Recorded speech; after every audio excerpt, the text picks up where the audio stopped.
ఆనంద శరణ్య పుట్టినరోజు వేడుకలను ఎంతో ఘనంగా జరిపిస్తూ ఉంటుంది. ఇంట్లోనే పార్టీ ఏర్పాటు చేసి గెస్ట్లని కూడా ఇన్వైట్ చేస్తుంది.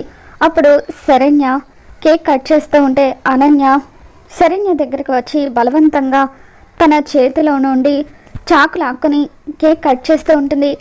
కేక్ కట్ చేసిన తర్వాత అనన్య శరణ్యతో నేనే నీకు కేక్ తినిపిస్తాను అని చెప్పి తన నోటి వరకు కేక్ తీసుకువచ్చి నేను నీకు ఈ కేక్ తినిపించాలంటే నువ్వు నాతో పాటు రావాలి అని చెప్పి కావాలని శరణ్యను పైనున్న గదిలోకి తీసుకుని వెళ్తూ ఉంటుంది.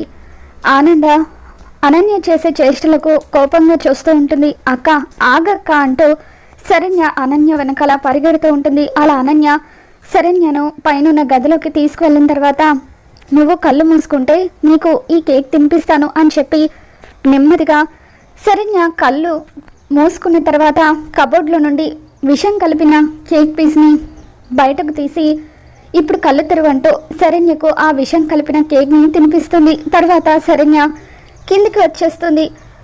పార్టీ అయిపోయిన తర్వాత శరణ్య దర్శన్తో కలిసి బెంగళూరుకి వెళ్తూ ఉంటుంది. ఇక అలా అందరూ కూడా సెండ్ ఆఫ్ ఇవ్వడానికి గుమ్మం దగ్గరికి వస్తూ ఉంటారు. గుమ్మం దగ్గరికి రాగానే శరణ్యకు కళ్ళు తిరిగినట్టుగా అనిపిస్తుంది. అలా కళ్ళు తిరిగి శరణ్య గుమ్మం దగ్గరే పడిపోతుంది. కొద్దిసేపటికే తన నోటి వెంట నురుగ వస్తూ ఉంటుంది. దాంతో అది చూసి అందరూ షాక్ అవుతూ ఉంటారు. అనన్య మాత్రం చాలా హ్యాపీగా ఫీల్ అవుతూ ఉంటుంది.